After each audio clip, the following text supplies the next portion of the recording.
Ghostly tales, yet mirrors of human life. Hey everyone!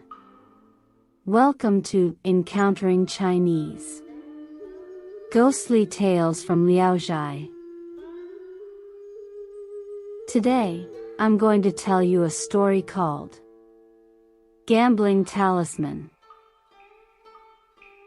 In the county's Chi Tian Temple resides a Taoist priest named Han, and for the purposes of this story, let's refer to him as Taoist Han.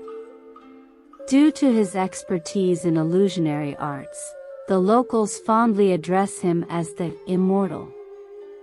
When my late father was alive, he shared a close bond with Taoist Han, and every time he went into town for errands, he would personally visit the temple to pay his respects. I remember a particular day from my childhood, and my father and uncle were on their way to the city for some business and planned to visit Taoist Han. Coincidentally, they encountered him along the way. Taoist Han handed the key to the temple gate to my father, saying, "You go ahead, open the door, sit inside, and wait for me. I'll join you shortly." Following his instructions, my father opened the temple gate with the key. To their amazement, when they entered, they found Taoist Han already seated inside. There were many other strange occurrences and tales surrounding Taoist Han. Before this incident, there was a fellow villager in the township who had a penchant for gambling. He became acquainted with Taoist Han through my father. At that time, a monk skilled in dice throwing arrived at the Defo temple. He used the method of casting dice to determine wins and losses in gambling, and the stakes were exceptionally high. The villager, thrilled by the prospect of such high-stakes gambling, emptied his household of all its money to challenge the monk. Soon enough, the villager lost all his money. The more he lost, the more anxious he became. Astonishingly, he even pawned his own farmland and went back to gamble with the monk. In just one night, he lost everything again, leaving him penniless. From that moment on, the villager lived in perpetual sadness. The villager sought out Taoist Han. Upon seeing the despondent and incoherent state of the villager, Taoist Han inquired about the matter. The villager candidly recounted the gambling incidents to Taoist Han. Upon hearing the story, Taoist Han chuckled and said, "There is no logic in constant gambling. If you can quit gambling, I can help you recover the lost wealth."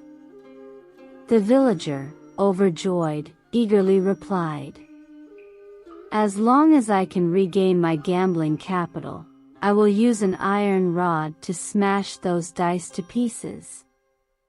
So, Taoist Han wrote a talisman on paper and handed it to the villager, instructing him to wear it in his belt. Taoist Han cautioned him, saying, "Once you have retrieved your original property, you must stop. Do not be greedy." After that, Taoist Han gave the villager 1,000 copper coins, making a pact with him to return the money once he won. The villager, filled with joy, went back to gambling. The monk, upon seeing the meager 1,000 copper coins, scorned it, deeming it too little for a worthy bet. The villager insisted, forcefully dragging the monk into the gambling affair and demanding a decisive outcome with a single throw of the dice. The monk, with a smile, agreed. The villager used the 1,000 copper coins as a lone wager. After the monk's initial throw, which ended in a tie, the villager took over, successfully rolling the dice and winning big. The monk added 2,000 more coins to the bet, only to lose again. As the stakes increased to over 10,000 coins, the monk, although confident of a winning throw, inexplicably found himself losing whenever the villager shouted. In this way, the money the villager had initially lost quickly returned, and he, consumed by thoughts of winning even more, ignored the Taoist's advice and continued gambling. However, his subsequent throws were all unsuccessful, and his luck seemed to take a downturn. Perplexed, the villager checked the talisman in his belt, only to discover that it had vanished. Panicking, he immediately stopped gambling. Later, the villager returned to the temple with the money. After repaying Taoist Han's 1,000 coins, he carefully calculated the winnings and losses, realizing that the total now matched exactly with what he had initially lost. Feeling ashamed, he apologized to Taoist Han for losing the talisman. Taoist Han, with a smile, said, "The talisman has long returned to me. I repeatedly warned you not to be greedy, but you wouldn't listen. That's why I took it back myself."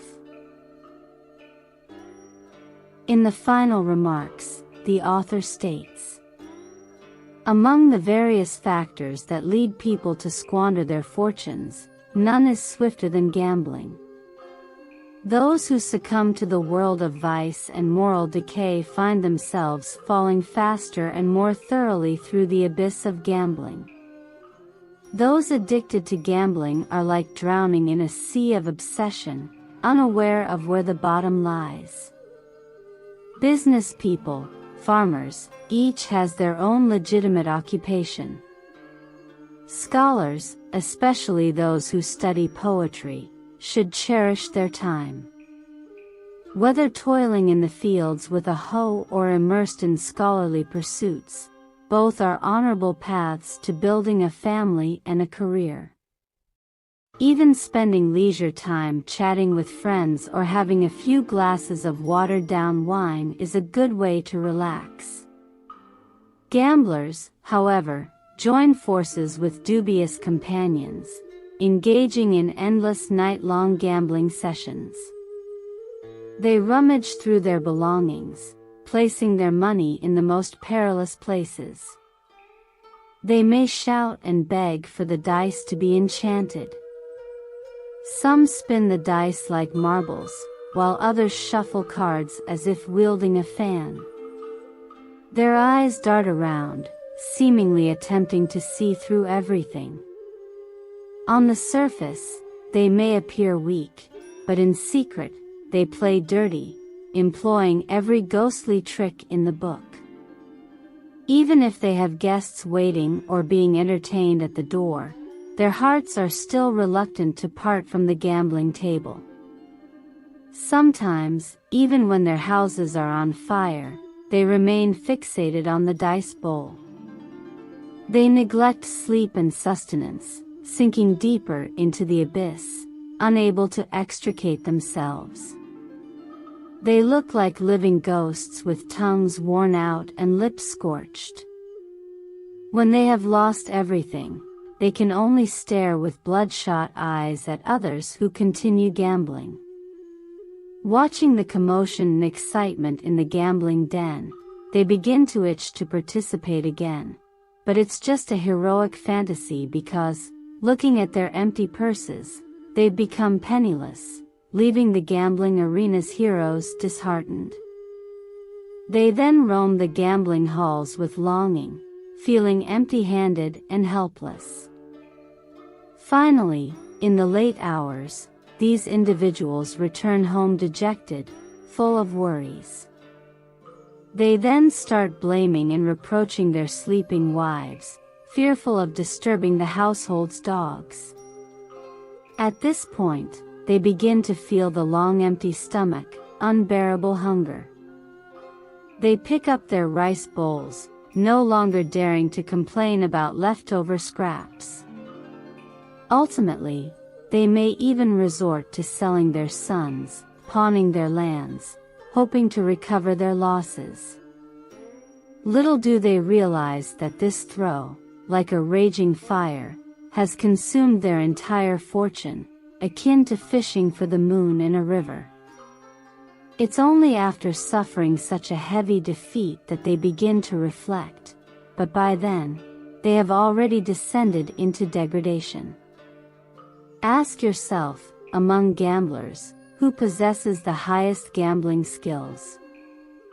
People may probably point to the destitute fellow who has lost even his trousers. Some may resort to joining bandits due to unbearable hunger, while others, scratching their heads in desperation, can only rely on selling a woman's jewelry for survival. Alas!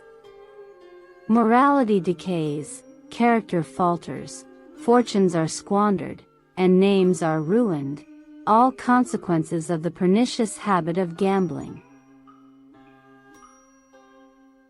Alright.